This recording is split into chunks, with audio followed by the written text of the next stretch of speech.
Tales from the wild. Stories from the heart.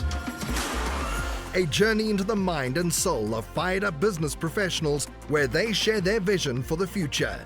And hear from a different non-profit organization every month as they create awareness of their goals and their needs. Dive into a world of untamed passion as we join our host, Shireen Botha, for this month's episode of Friends from Wild Places. All right. Hi, everybody, and welcome to the very first episode of Friends from Wild Places. I am Shireen once again, and I'm coming to you all the way from South Africa. This is a place where business owner professionals and entrepreneurs come from all over the world to reveal their wild hearts of business. This is a place where we're very authentic with one another, so I'm super excited. And since this is the first episode, just to give all the listeners out there a little bit of, and those that are watching on the YouTube channel, a little bit about me, and you'll have many chances every time an episode gets released of you getting to know me a little bit more every time. But just to start off, I have my own LLC business, a virtual bookkeeping business, which I started. I started this business officially once I was retrenched from the aviation industry. I was part of the aviation industry as a cabin controller for almost 11 years of my life. And due to the pandemic and all the aircrafts being grounded, I spent a lot of the time at home, moving back with my parents, reflecting on my life, really, and figuring out what I was going to do at the age of 36, where I was going to go, and also seriously thinking about, since I suffer a lot with anxiety and depression, the one thing that I was surrounded with being in the aviation industry is a lot of toxic environment. So I had to make a big choice of whether I was going to set myself free from that and just start afresh. It was very scary, and I can always get into that a little bit later. But during the course of me being a business owner for Shireen's Bookkeeping Services, that's the name of my business, is I got involved in a global networking group called BNI. And I'm part of the chapter High Performance Referrals. That's the name of my chapter, which is situated in California, United States, and mostly servicing the Bay Area. I'm virtual, so I can pretty much be anyone's bookkeeper. It really doesn't matter. But that is my area. And also because my business is formed in California, so it made sense. And with networking, we meet new people every day. So one of my team members introduced me to this lovely lady here, who's going to be my co-host for today. So I just want to introduce an awesome welcome to Tanya Scotece. I hope I'm saying it right. I don't want to butcher anyone's names, but I'm excited to introduce her to you. She's from a BNI group called Synergy in Florida, and we kicked it off, and we've just been connected quite closely, and I'm so excited to share a little bit about her with you. So, Tanya, would you please go ahead and just tell us a little bit about yourself? Sure. Thank you so much, Shireen, for inviting me to be part of this podcast. And it's just been an absolute pleasure getting to meet you and networking with you. And, it's funny in life sometimes how you just connect with people, right? It's like, it's truly about chemistry. And it's really fascinating how some people you just hit it off with and you like, and then others people's maybe not so much, so I'm really honored to have the opportunity to speak with you this afternoon and share a little bit about me and collaborate some more in our ventures. So my name is Tanya Scotece. I'm born and raised in Connecticut, Hartford, Connecticut, in the United States, and relocated to Florida back in 2006. And I was on the west coast of Florida. So as we know, Florida looks like a diving board. I was on the west coast from 2006, just about up to 2018, and then relocated to the East Coast fall 2018. I had taken a job at Miami-Dade College. So I was a non-traditional student. I just ventured into a few marriages that didn't work out and that kind of stuff. And I finally decided at the age of 35 to start school for something that I had always wanted to do. And that was to be a funeral director. And so I went to mortuary school in Connecticut.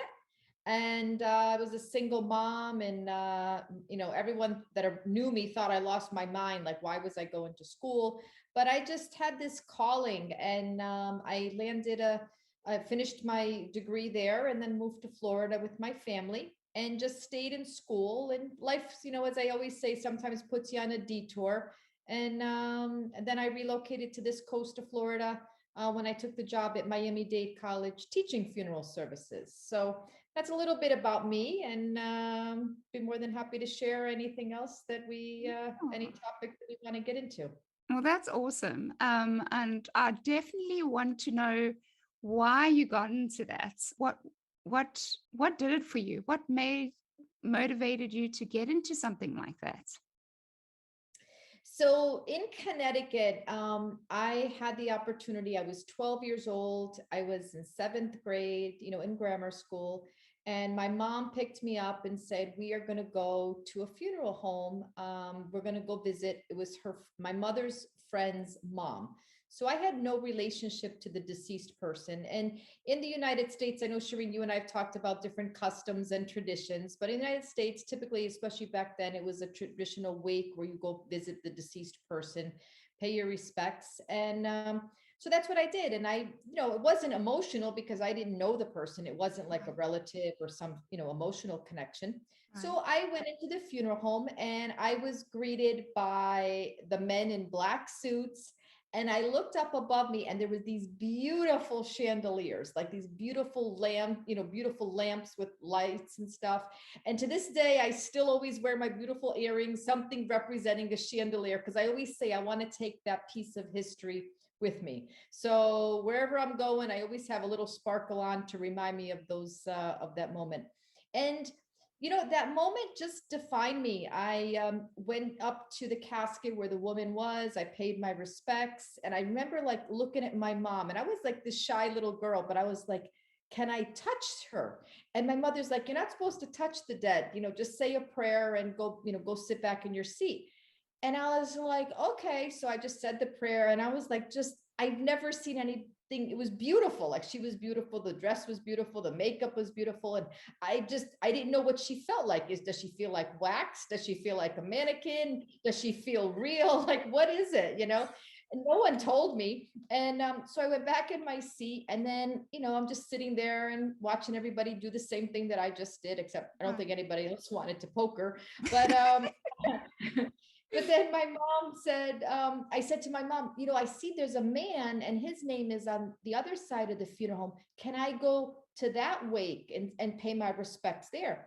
So my mother turned to me, and she's like, well, you're supposed to know the people and not just like barge in on people's wakes. But she said, I don't know, somehow I convinced her that I was going to do it. And I did. I went by myself and paid my respects to this family. And I knew better than to ask anybody if I could poke the deceased.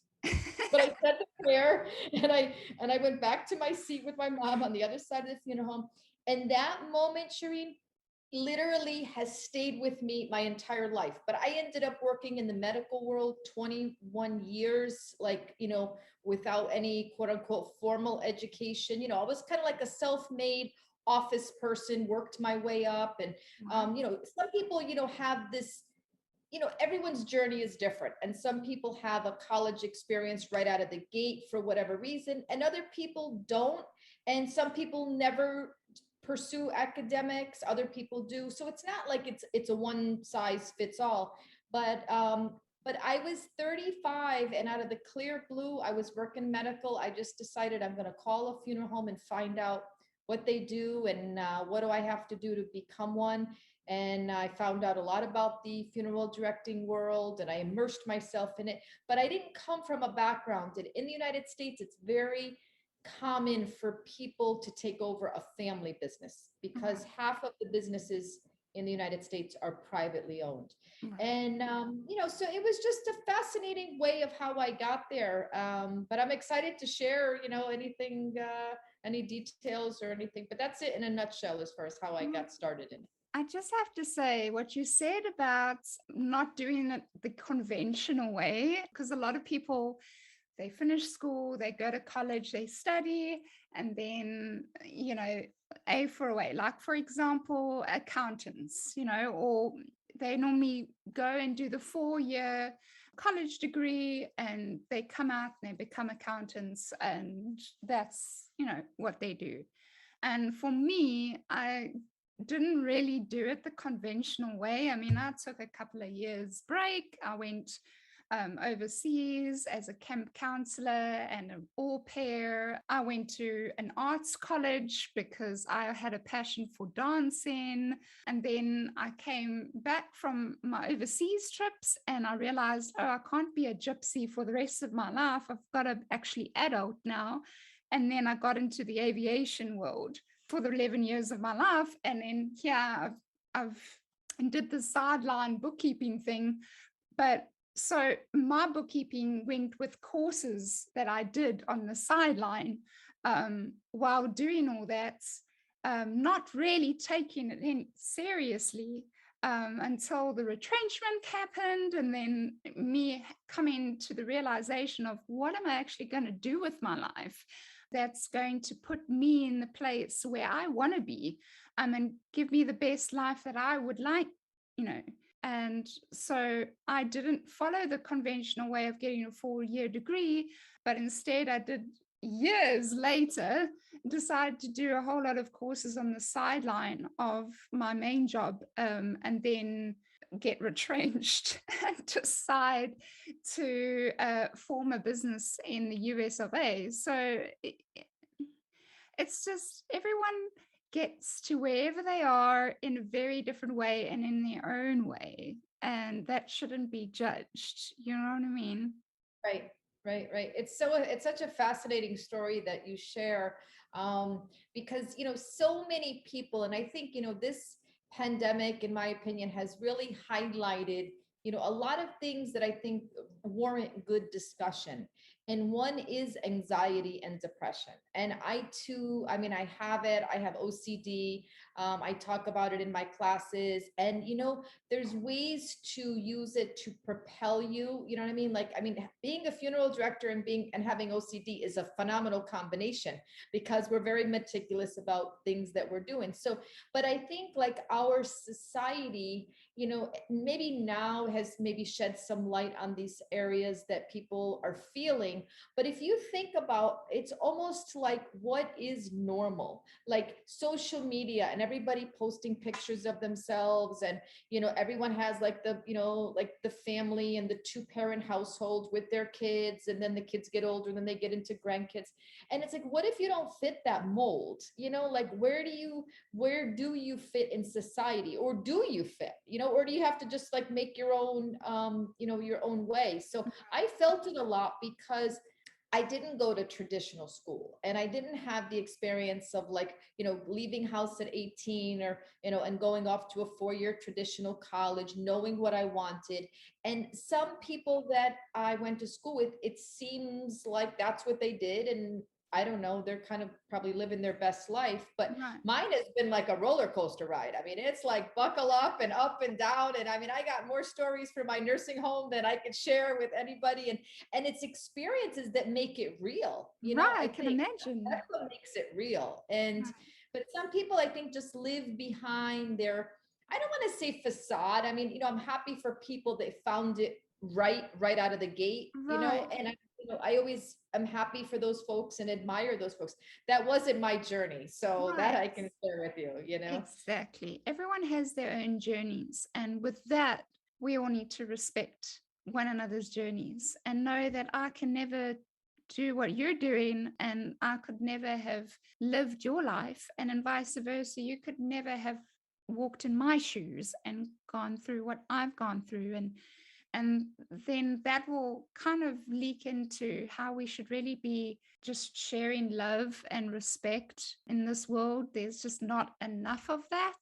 And we would have thought that the pandemic would have taught us that. And I think to a certain degree it has. But I also think that just after everything that's been going on in the world right now, especially with the war, and it's just there's certain lessons that you would have thought humanity has learned from previous experiences that would have known, okay, we've been down this road before, let's not do it again. Let's sit down, let's talk about it. But some people need to make that mistake 2 or 3 times.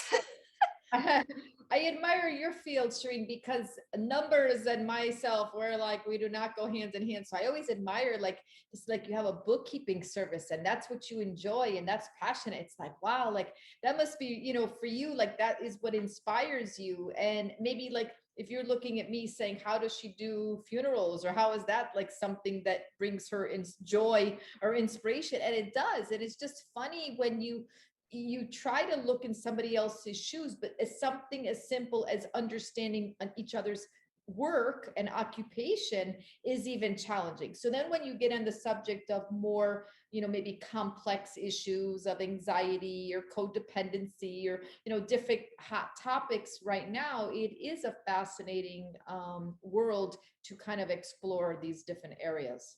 Right. It's just so interesting how, everything comes into play to tell your story, So I just wanted to find out as well from you, are you still working at the funeral homes, or? So when I landed the opportunity at Miami-Dade College teaching funeral services, I left the actual funeral home. So I'm no longer teaching funeral services.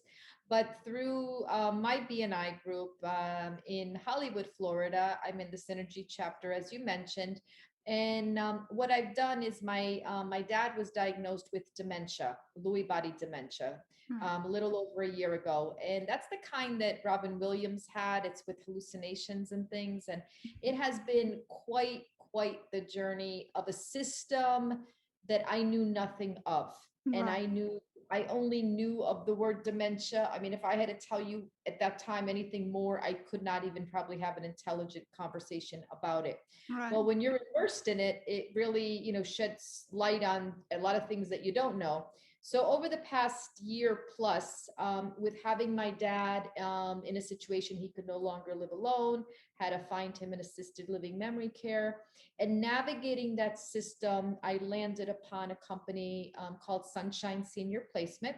And I joined Arnie's team. And it's funny because everyone that I've met through Arnie, they say, oh, you're one of Arnie's angels. And I kind of look back and I remember back in the day when I had a TV and I said, well, I always wanted to be Charlie's Angels. I guess that didn't work out. So I guess Arnie's Angels is where I am. So I'm like Cupid. I think of myself as Cupid, matching families with folks that can no longer live alone, or just looking for assisted living, with the communities. So I'm like the matchmaker for people and communities, in addition to teaching at Miami-Dade College, where I teach funeral services. So that's where I spend my time. I still don't have a TV, so I have a lot of extra time. It's amazing if you give up TV, what you have a newfound 8 hours in the day to some degree.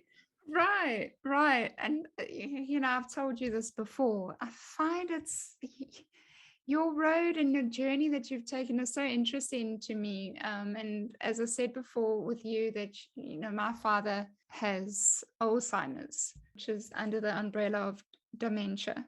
And so I can relate to you having a father with dementia. And my uncle also, he's passed away now, unfortunately, but he also had dementia. So I know exactly what it feels like to watch a loved one get taken slowly with that disease. So I respect what you do a lot. Thank you. And another interesting, experience I will say that I've had, understanding my dad's journey is sometimes in life, when I reflect back on maybe certain situations, conversations, and times when maybe something was said that maybe at that time didn't seem right, now reflecting on it, I'm learning more about, when they call it like the brain misfiring. So even conversations with my dad, maybe 5 years ago, 10 years ago, when things were maybe a little off and you just kind of like chucked it up to, okay, he's having an off day or he's not in a good mood. But when you understand the disease, like the brain disease of the dementias, you really have more compassion. And as it, when you spoke earlier about that love, to say maybe it wasn't him saying something or doing something, but rather the disease, because most people, I mean, yes, there's usually some crisis that ends up from somebody being quote unquote functioning to diagnosed, but there's a big gap in between. Right. So that gap in between is where we don't know. And it looks like our loved one, it talks like our loved one, it walks like our loved one, but yet there's something not quite right. Exactly. So I think by us understanding that or having discussions, but again, once you're immersed in situations, and it's the same thing when people lose a loved one that passed away, people are in crisis, and as I shared with you, worked oncology and cardiovascular for many years. People in crisis, you don't know where to turn. And there are resources out there, but how do you know where to find the resources if you don't know how to navigate? It's almost like what comes first, the chicken or the egg, Right. So I think these conversations, are real conversations, but people need to hear the words. And if they're ready to hear them, it makes sense. And I think that's why we go back to that chemistry thing where some people click and other people, you just don't click. Right. I mean, I hear you loud and clear. I mean, my father, he wants to say things, and instead of saying happy birthday, he'll say Merry Christmas.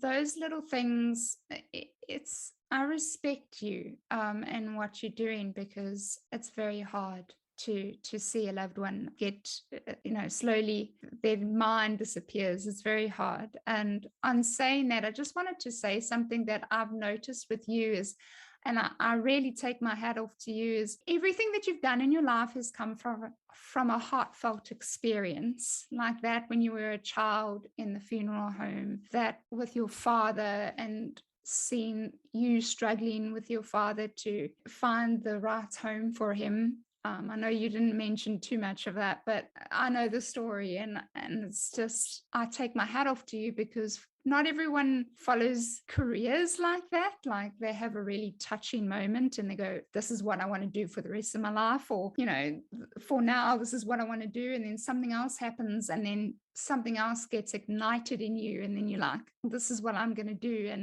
And you've done that. And for me, that's amazing. And I look up to you, and I wish I could be more like that in a way. So thank you for sharing that with me. I really appreciate it.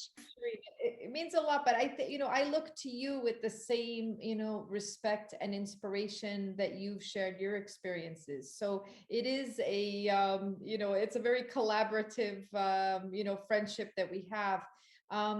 One thing that I've learned many years ago, some people, and again, the words will only reach those who can listen, that can hear them, but some people chase a dollar.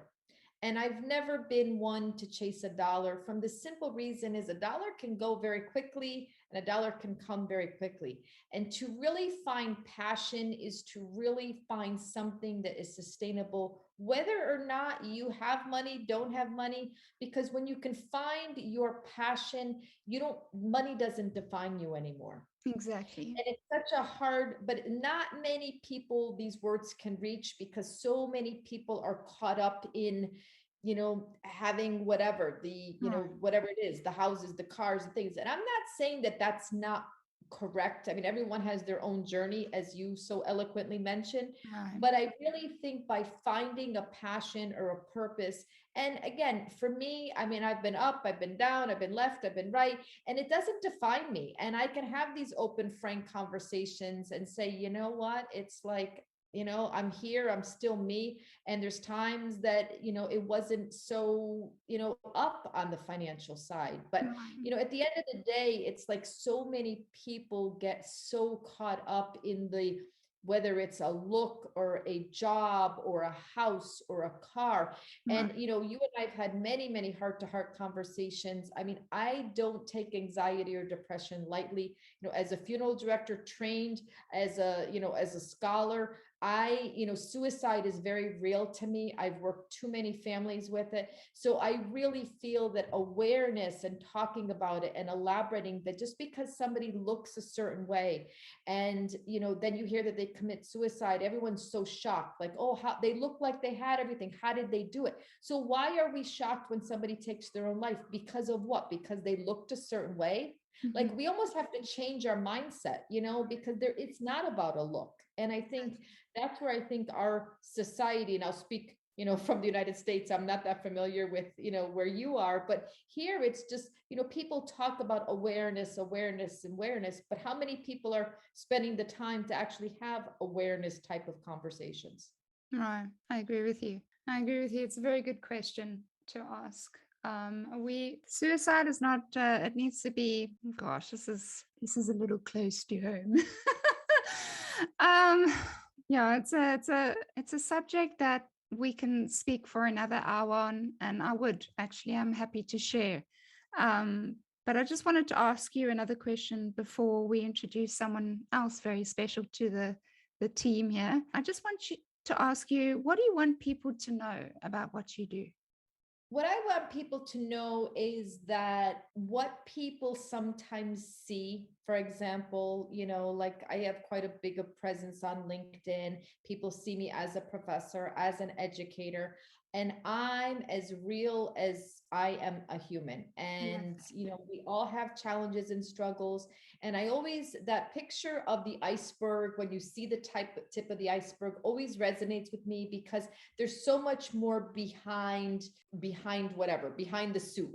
That's a good phrase, right? Behind the suit. Okay. Right. So let's just start there, behind the suit. And, you know, there are challenges and there are struggles. And when people have a presence to say everything looks good and acts good and is spoken good, what are the day-to-day? So I would want people to know that, you know, I had a panic attack speaking to the International Cemetery Cremation Funeral Association with the executive board, full on panic attack. You know, certain things that I've just done and I look back on, and I never thought in that moment that I could speak about it and teach through it. And I share that story so openly with all of my students because they see me now, and you know, we're still virtual with the pandemic at Miami-Dade College, and they just see that and they're like, you know, oh, we're afraid of public speaking. I'm like, do not tell me about public speaking. I'll tell you a story about public speaking. You know, so I don't want to say I haven't seen every struggle. Obviously our own journey is our own journey, but I think when people, if anybody wanted to get to know me or have an opportunity to, you know, whatever information I could share to collaborate on to help people, I truly want to inspire people about who they are and who they are becoming through their own evolution. So those are my words. I love that. I really love that. Thank you so much, Tanya. And we will continue that thought about public speaking. But before we do, I just want to introduce everyone to a lovely lady. She's a CEO and Chief Heart Officer from Be Strong International. And she's actually waiting. And I'm very excited about this nonprofit. I always like to bring a nonprofit just to spread awareness. So let's welcome her. I'm super excited. Michelle, can you hear us, Michelle? Yes, I am here. Hi. Yay. Hello, Oh, you look so beautiful. Yes, beautiful as always. Oh, well, I just want to say welcome from all the listeners right now, from wherever they are watching on YouTube or from one of the podcast platforms. I just wanted to introduce you, Michelle. You're also part of BNI, and I think everyone's hearing this a common denominator, BNI. And quite frankly, yes, BNI is a fantastic international network when it comes to just growing your own business and growing your network. And it's not just about connection, it's about growing the connection. So I've been introduced to these lovely ladies, Tanya and Michelle, and it's growing my network, but it doesn't end there. It's how you build that connection and keep on building it. It's like you got to feed that baby and keep on feeding it, because the more you feed it, it may or may not give back to you, but most of the time it does. It ends up giving back, and you end up either making amazing friendships, amazing business relationships, amazing opportunities for your business to grow. So I'm excited. So welcome, Michelle. I'm going to let you just share a little bit about yourself and what you do. Awesome. Well, again, thanks for having me. It's really exciting to be here with you all. And a little bit about myself, I would just say born and raised in Miami, Florida. I am the daughter to two immigrant parents. They came here from the island of Jamaica. And at that time, the borders were closing a little bit. They weren't giving out visas as much. And so my dad decided, you know what, this is my chance. Gonna come to the US and see if I can, settle here and make a good life. And he did. And he married my mom. And then, of course, I came along before, my sister and whatnot. But a lot of things happened in their relationship. And as I got older, I started to see some domestic violence, some things happened in the home that really weren't great. And so just as a young individual trying to process what was happening, whether or not my parents would stay together, where would I live with them, all of those things kind of just really were at the forefront of my mind. And it's tough as an elementary school kid going all the way into middle school, trying to figure out those things in your personal life while you're trying to study and be a young person that wants to have fun and hang out with friends. In the back of your mind, you're struggling with all these things. And so but I was resilient, and of course, along with my faith, I ended up graduating. I top 10% of my class. I went on to get a scholarship to University of Miami, but then still finding myself in situations where just not the greatest relationships, And so seeing this pattern happen, it was crazy. I ended up having to stay an extra year in college because of that. I met a counselor who basically finally said to me, listen, you are smart, but you're not going to get into anyone's school with these grades, because I was so distracted, so caught up in the wrong crowd, made a lot of poor decisions when I was in college. And at that moment, I just realized, oh my goodness, like, how did I get here? How did I get here? Like, I worked so hard for this. Like, what's happening?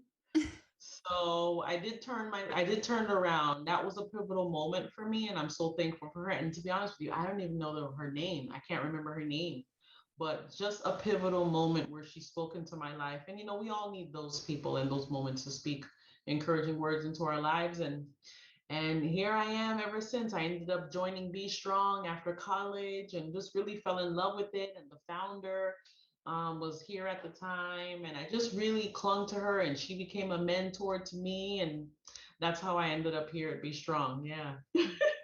That's awesome. That is amazing. So tell us a little bit about Be Strong. What do you guys do there? Yeah, so Be Strong.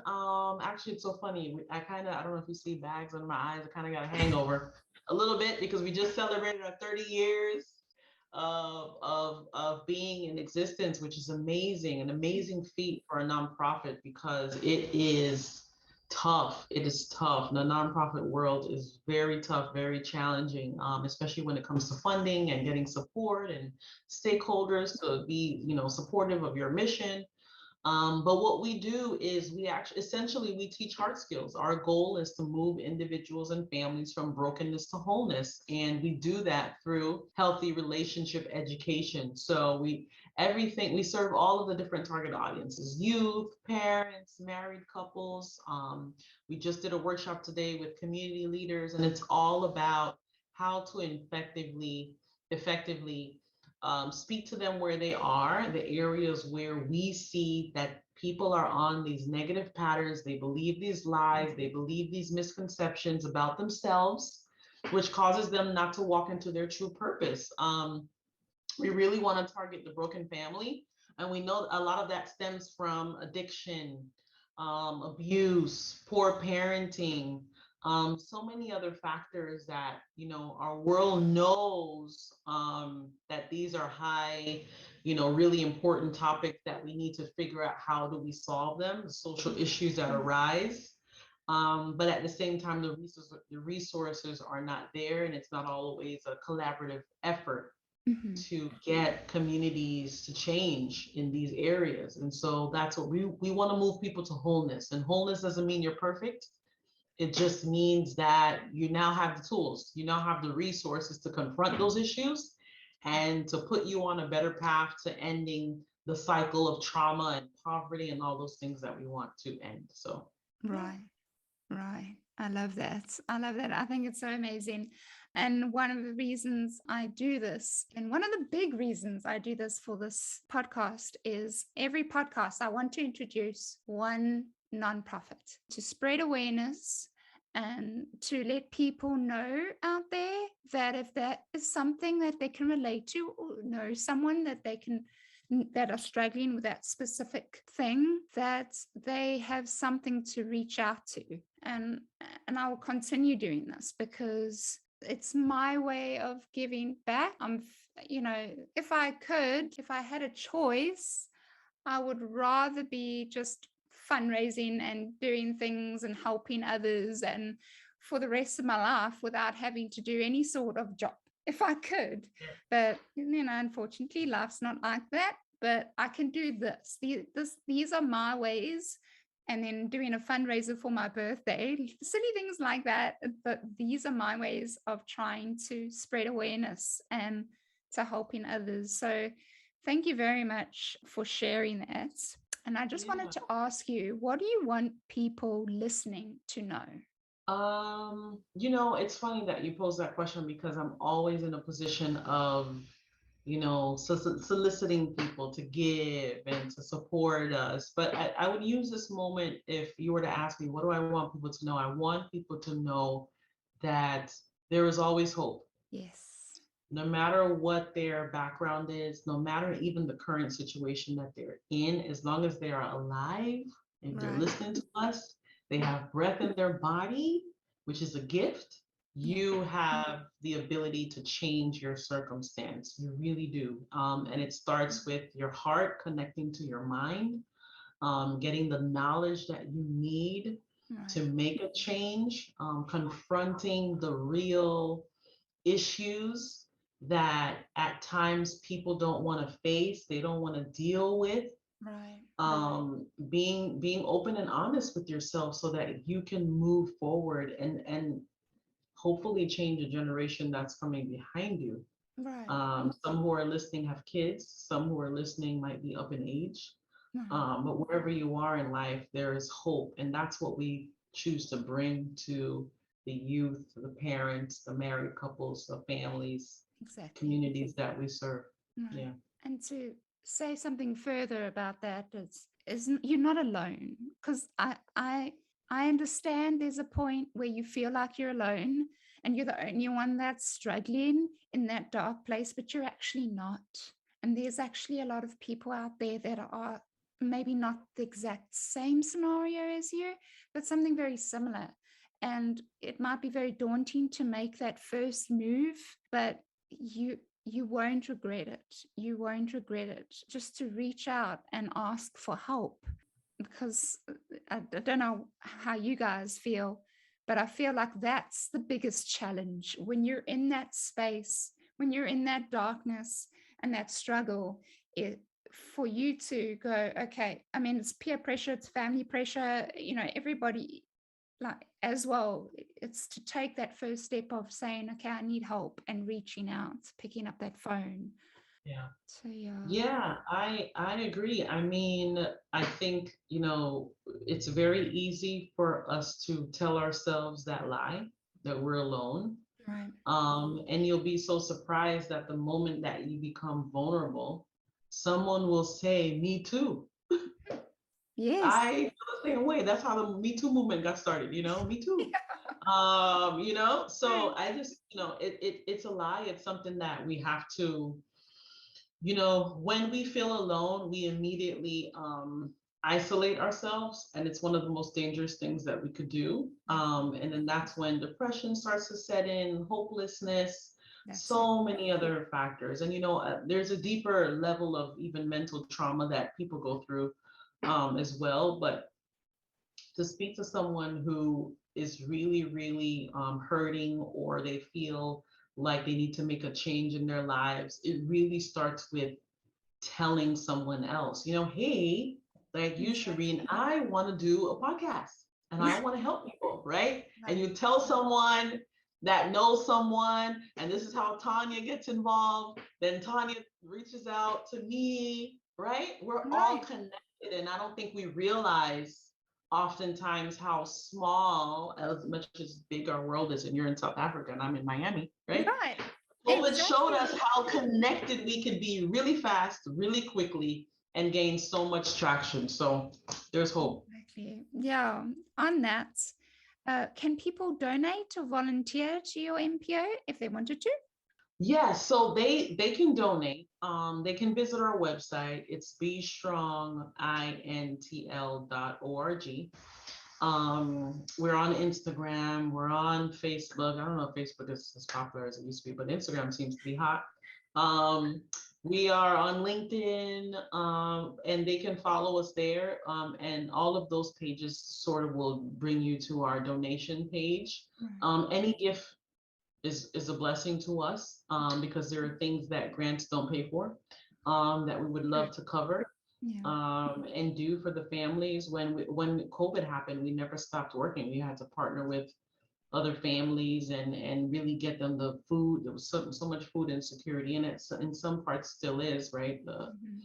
The jobs that are available to skilled workers and things like that. It's a very competitive market now, and so much happening. But we've been able to do a lot with the donor funds. So I would definitely encourage it and appreciate it so much. Mhm. Thank you. Thank you. I appreciate that. And it's the same spelling for your Facebook, for your LinkedIn, for all of that Yes. same spelling. Mhm. Mhm. Okay. All Be Strong, IN as in Nancy TL, international, basically, short. Okay. That's awesome. And yes, it is true. Tanya actually introduced me to you. So it just shows you how the full circle happens.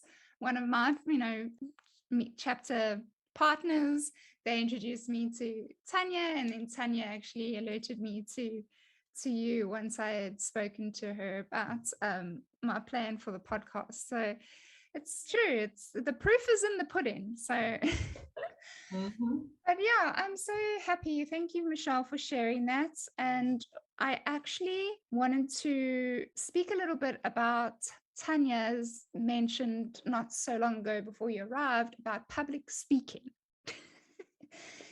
And how it's not doesn't come natural to me. I don't know if it comes naturally to you, Michelle, but I am a No. disaster when it comes to public speaking, and this Zoom gets me a little bit more confident, even though I still stutter, even though I still kind of have brain fogs and I lose my train of thought. I'm sweating underneath this table. Like no one can see that part of my legs are shaking like leaves. And I'm super nervous, but the the one thing that I can give credit to is BNI, because if it wasn't for BNI and practicing the 45-second presentations every week, and then the 10 minutes presentation slot every month or so, I'm getting used to it. But please, I mean, jump in, ladies, because I feel when it comes to public speaking, I will literally fall on my face. So this is fine, but put me on a Right. stage in front Oh of yeah. someone, Yeah. people. I will trip over my own self, and there'll be no going back. I'm terrible. I wish I was over exaggerating, but I'm actually really, really bad. No, Tanya's a pro. I mean, I've seen her because we're in the same BNI group, and I'm just like, wow. And she's a professor, and she's funny, and I think, right, your experience, Tanya, helped you a lot, Yeah, right? but I've had some, I was sharing, I mean, I've had, meltdowns on public speaking forums, panic attacks. I mean, it's happened. Like, I probably could write a book on all like the mishaps and things. But one thing, Shireen, that I will say, it's very interesting in, maybe a different conversation for a different time, but it's Oh, almost go like ahead. The table's now open, ladies. yeah, This is now okay. open for chatting. Words that we speak, right? So like as Michelle alluded to, and you alluded to, Shireen, like, I love the words hope has power, right? Hope has power is a motto that I live by. It worked for me when I was working an oncology office. It worked for me marketing a funeral home. Like those words, those 3 words, hope has power, can literally transform someone's life. And Michelle, you see that every day with Be Strong International, right?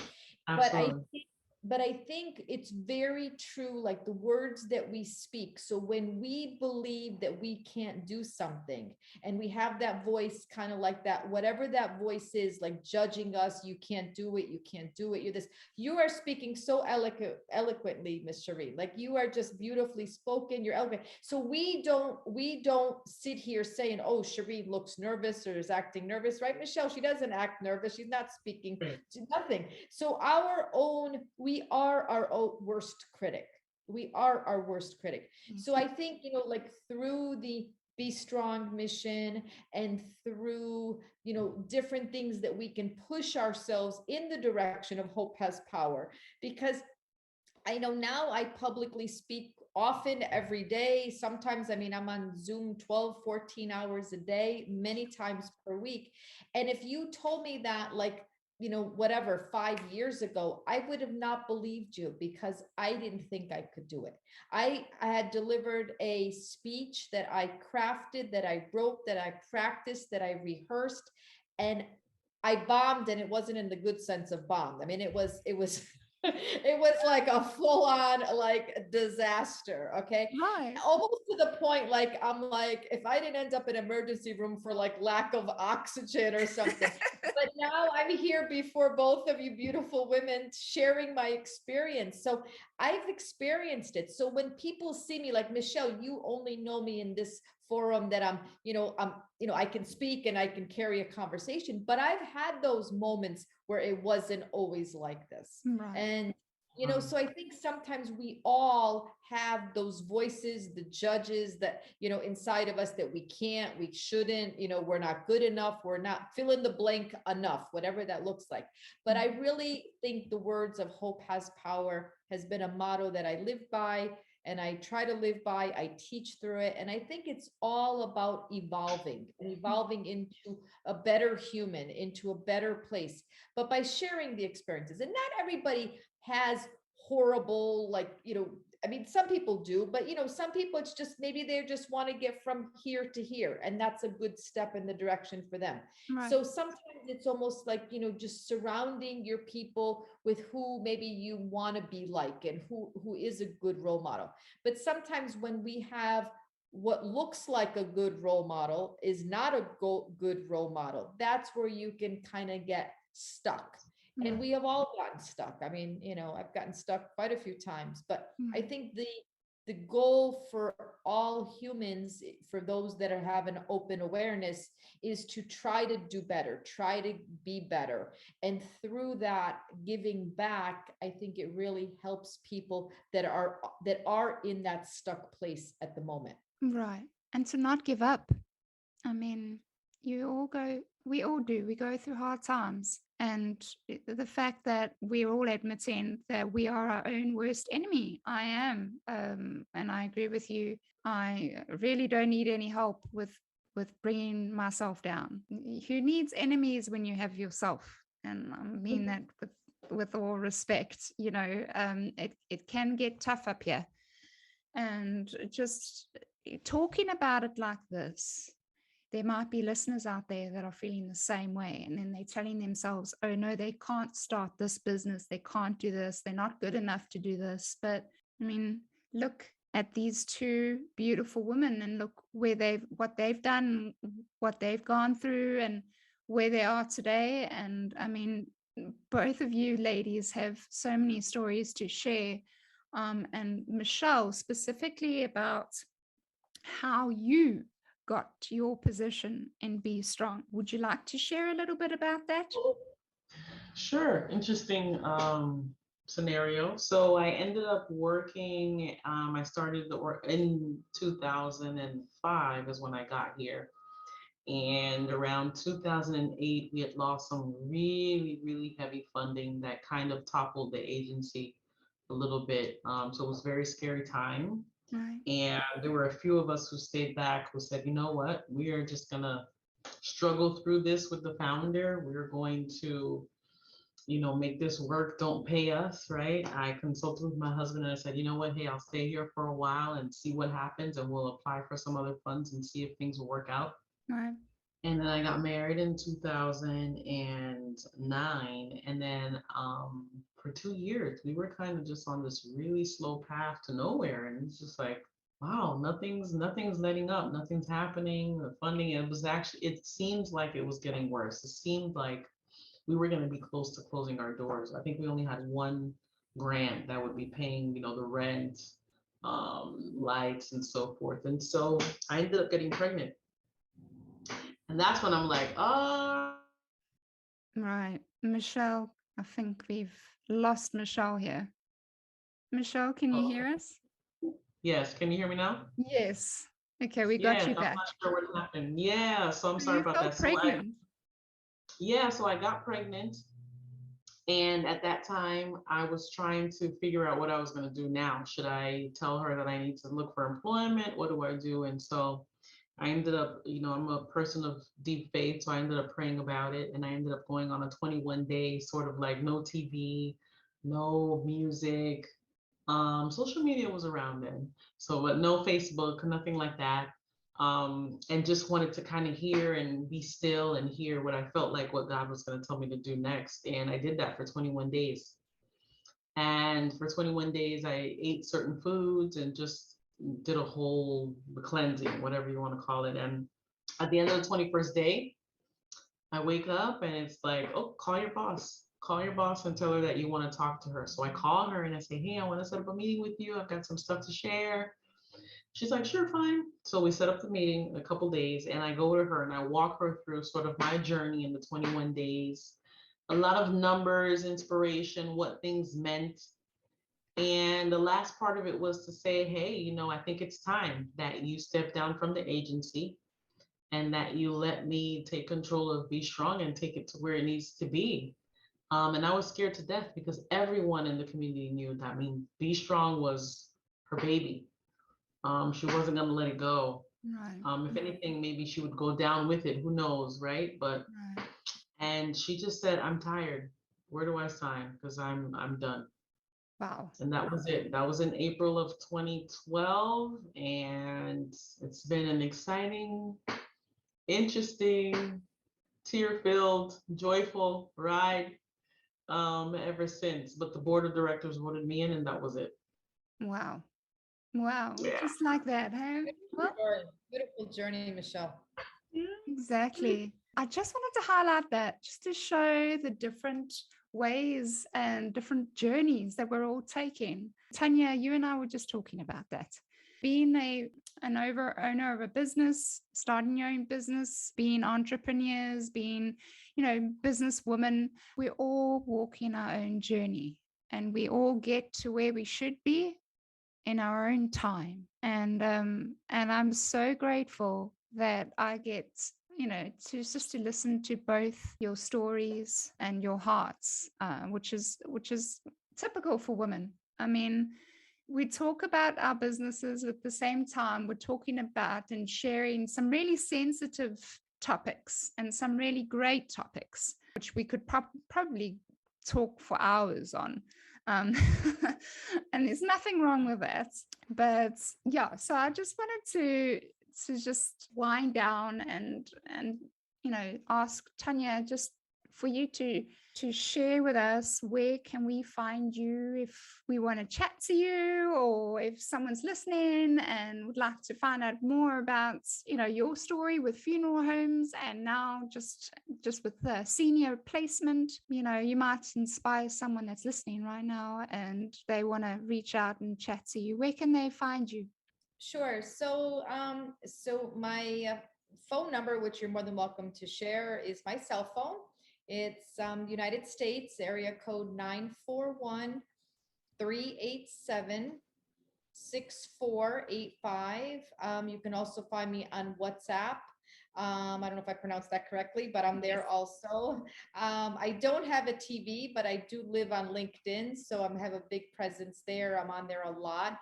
So I would welcome somebody reaching out to me for whatever. If I can just inspire you and just maybe share something or dive a little deeper into something that I've shared with both of you today. If anybody has any more interest in finding out anything, whether it's mortuary related, my specific career, things that I've learned along the way. If I can spare anybody having a panic attack, I'd be more than happy to do that. And anything, my word, or we use in BNI, they say, what is your verb? And my verb is to inspire. I truly feel like that is my mission on earth. So I'm here to inspire all of the listeners out there in whatever that means for them.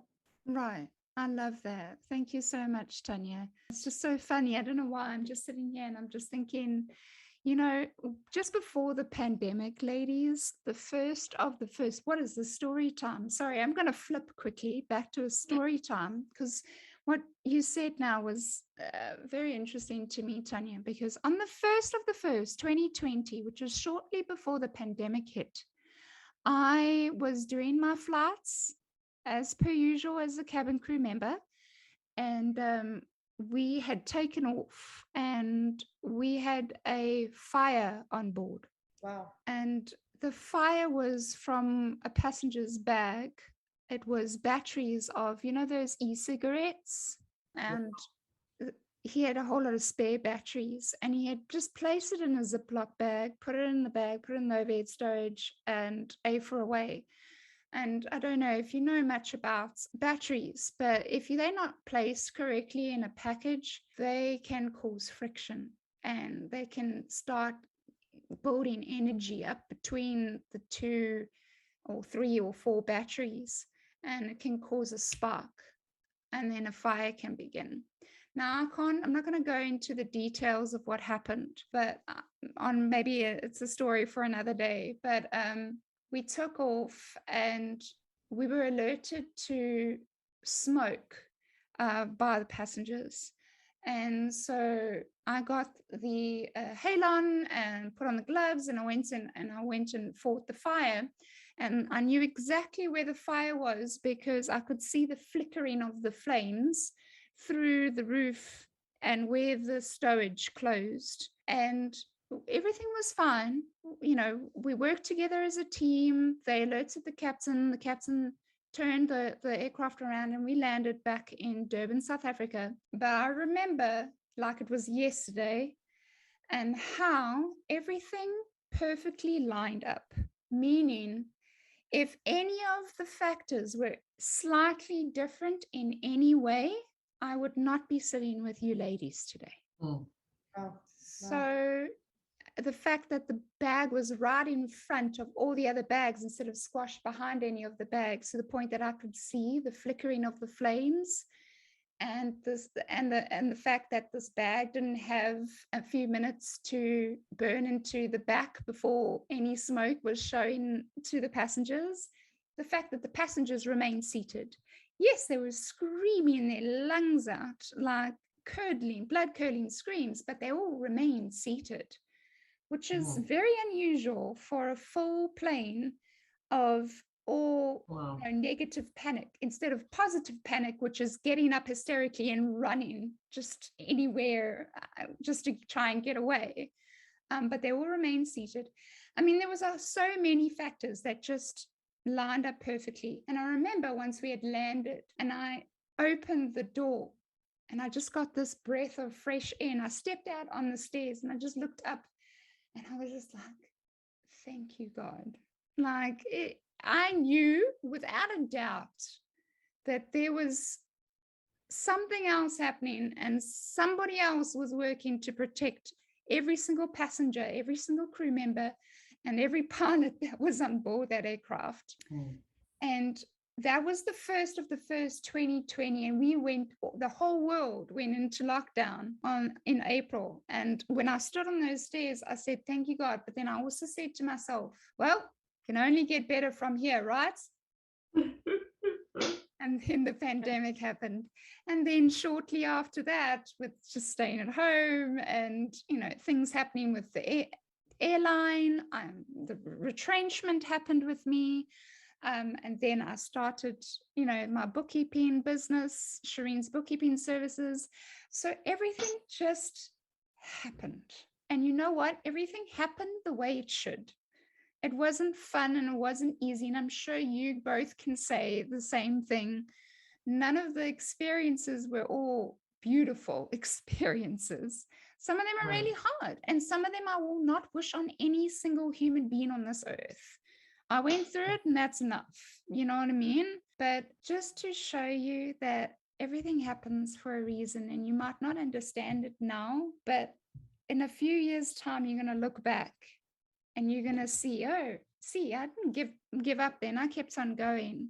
Oh, look at me now. I'm CEO of a nonprofit named Be Strong. Or, look at me. I'm doing what I love, and my new passion is, placing seniors in homes, because I never want to see another father suffer the way my father did, because he couldn't find a home and no one wanted to take him. It's just, you can look back now and see how far you've come. Yeah. And don't look in front and see how far you still got to go. That's not going to help you.